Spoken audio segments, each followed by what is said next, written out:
E falenderojmë Allahu subhanahu wa ta'ala, pastaj e falenderojmë Allahu xhalla wa ala, pastaj e falenderojmë përsëri Allahu subhanahu wa ta'ala, atë e falenderojmë në të gjitha gjendjet, e falenderojmë Zotin ton bujar xhalla xhelalu, e që na i mundsoi që të arrijmë këtë natë të madhe, me shpresë që inshallahu ta'ala kjo natë të jetë nata e Kadrit, natë për të cilën o ju vëllezër, Allahu te bareke wa ta'ala e ka zbrit një surë në librin e tij, e cila recitohet deri në ditën e Kiametit të madh, ku Allahu te bareke wa ta'ala thot: Inna anzalnahu fi lejletil qadr, me të vërtet ne e zbritëm atë Kur'anin në natën e Kadrit.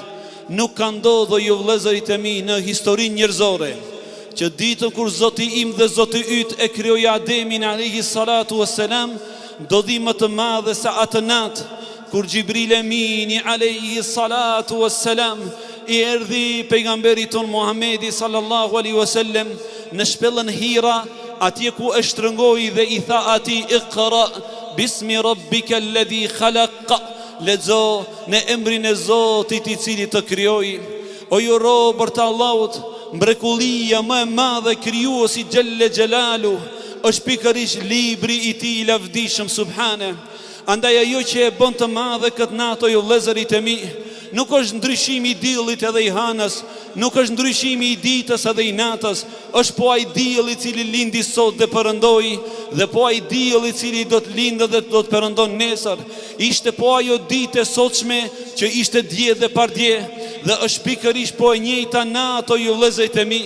Po ajo që e dalloi atë natë është zbritja e librit të madhit Allah te bareke wa ta'ala.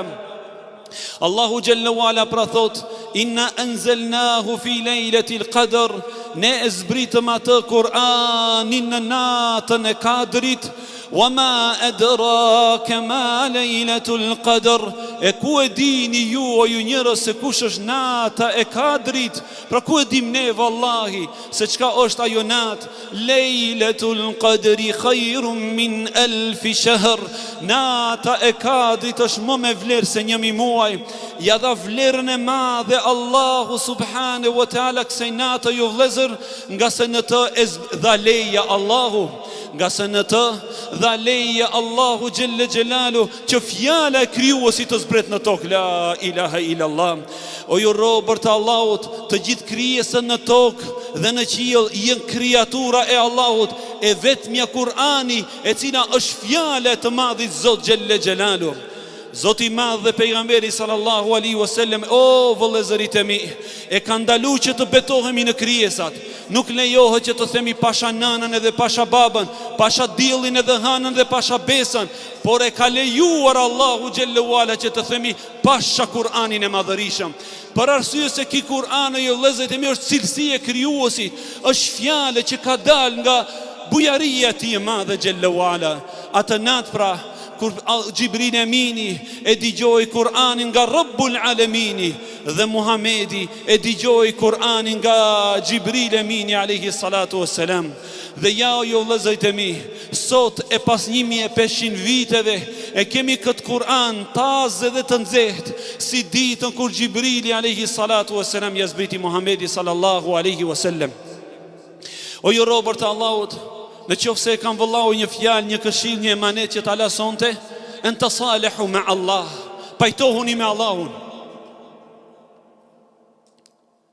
Në qoftë se vëllahu ju e kam një këshill që dëshiroj të vajap, pajtohuni me Allahun azza wa jall. O ju vëllezërit e mi, nata e Kadrit vallahi është pajtim me Zotin xhallahu ala, është kthim tek Allahu te bareke wa taala. Zoti i madh xhallahu ala në ajetet që u lexuan në namaz na bën thirrje të gjithë duke thënë: Ja ayyuhalladhina amanu tubu ila Allah, tubu ila Allah taubatan nasuha. O ju që keni besuar, pra Allahu te bareke ve teala më drejtohet mua dhe ju drejtohet ju vllazën. Tubu ila Allah taubatan nasuha, kthejuni tek Allahu me një kthim të vërtet, pendojuni tek Allahu subhan, pajtohuni me Zotin e juaj xhelle xhelalu, kërkoni falje Allahu për mëkatet e juaj të dukshme dhe të padukshme. Wallahi billahi, do ta gjeni Allahu xhelle xhelalu me po aq falje dhe mëshirë. Ej vëllezërit e mi, dhe nëna dhe motra, Allahu ju ruaj dhe ju mëshirov të gjithëve. Allahu subhanahu wa taala mbi shtaqiej e ka një libër shumë të madh që e ka përfunduar atë 50.000 vite para se të na krijon ne. Në atë libër e ka shkruar çdo ndodhi që do ndodhen deri në ditën e Kiametit. Dhe nuk del asnjë situata, asnjë ngjarje jo vëllezërit e mi jashtë asaj që e ka shkruar Allahu Azza wa Jall.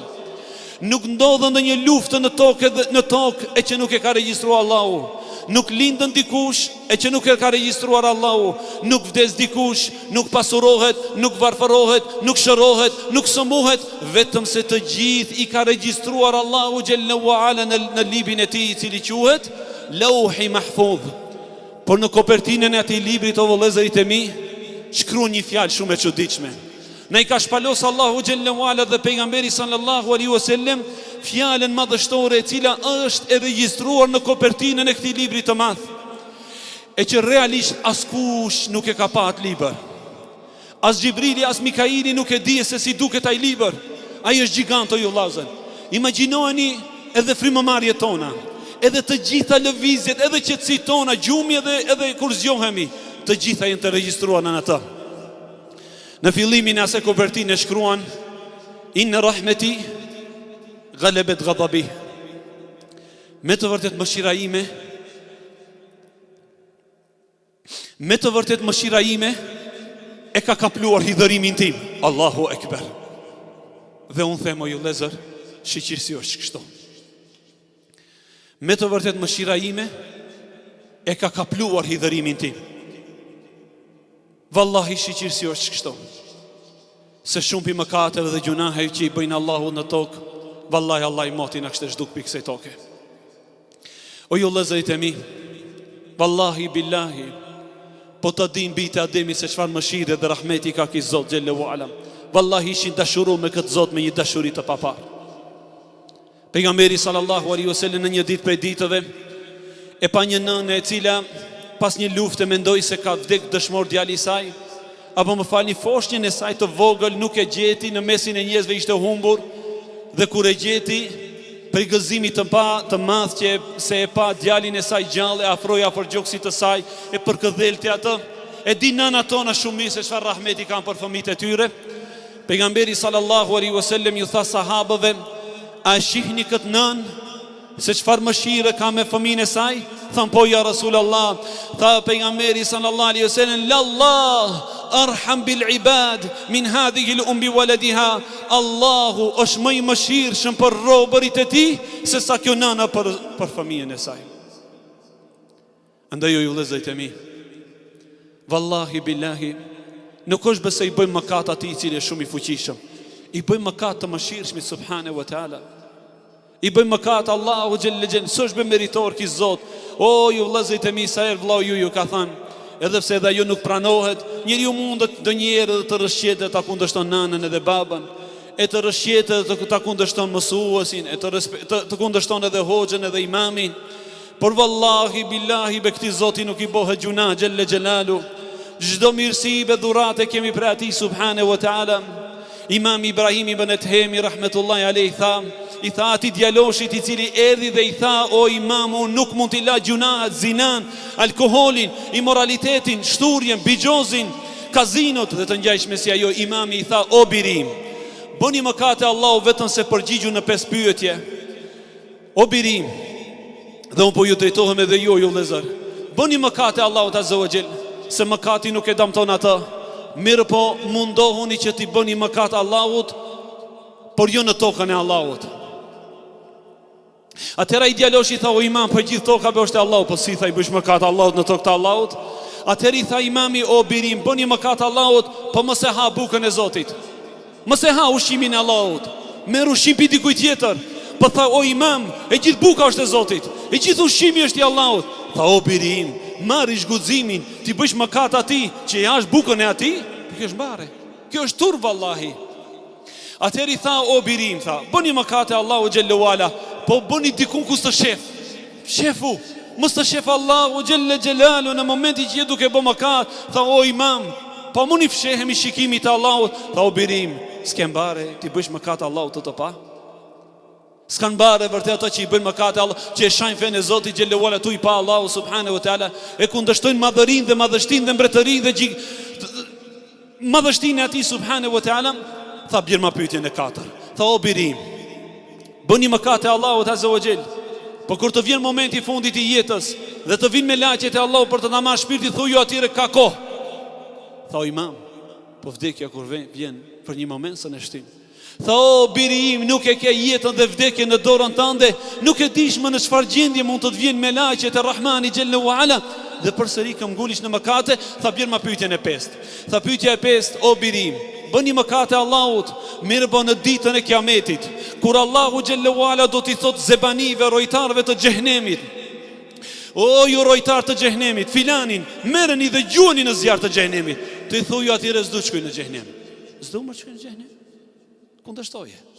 Tha o imam, si ta kundërshtoj urdhin e Allahut xhallahu ala në atë ditë? E po tha si e kundërshtoj urdhin e Allahut në dynjë? O ju vllazën, me na i marë Allahu xhallahu ala dënjeni për fëmijëve tonë. Keni dëgjuar dikon që i ka vdek fëmija, djali apo vajza, e ka kundërshtuar kaderin e Allahut? Po le ta kundërshton. Nuk e pyeti Allahu edhe kur ja dha edhe kur ja mor. Pse njerëzit debatojnë për fen, për shariatin e Allahut azza wa jall? Do me thënë nuk debatojnë për ligjet e Allahut kozmologjike që i ka vendosur Allahu në gjithësi, debatojnë për ligjet e Allahut fetare dhe shariatike, se të ka dhënë leje Allahu. Po ta merr bërë edhe gojën Allahu xhallahu ala. Këtë asjo ju lezet e mi, ne si që i dorzohemi Allahut në ligjin e ti kozmologjik, gjuha folën, së folën veshi. Hajde le të folën veshi. Veshi digjon, nuk digjon gjuha. Hajde le të digjon gjuha. Pse i është nështru një ligji, i është nështru një shariati. A është ligji të madhit Allah. Allahu ka zbrit di ligje. Ligjin e ti kozmologjik që të gjithë krijesat i nështrohen asaj, dhe ligjit të ti shariatik që e ka lënë në vullneti dhe dëshirën e njerëzve. Por insani dhe njerë është krijesë edhe e dobët, mos themi do njerë edhe e poshtër. Kur vjen tek ligji Allahut kozmologjik dorzohet. Kur vjen tek ligji Allahut shariatik, pse e 5 vakte në ditë? Pse një muj Ramazan? Pse gra duhet të mbulohej? Mashallah, mashallah. Ti do të thosh Zoti pse, ha? Çfarë guximi? Pse duhet zekati? Pse duhet shkojmë në Qabe? Duhet të ndërtojmë spital? Pse xhamia? A keni pa ju vllazën? Pse xhamia? Spitale duhet të ndërtojmë. Mashallah te barekallahu. Kush ndalon? Le të ndërtojnë edhe spitale. Le të ndërtojnë edhe spitale. Me po për mashtrimeve që i bëjnë s'ka mundësi të ndërtojnë spitale. Edhe ngjashme si ajo. Edhe pse pa dyshim ju vëllezërit e mi, edhe spitalet janë obligim i çdo njeri prej nesh të kujdesemi për qytetin ton, të kujdesemi për të ardhmen e fëmijëve ton me lejen e Allahu xhallahu ala.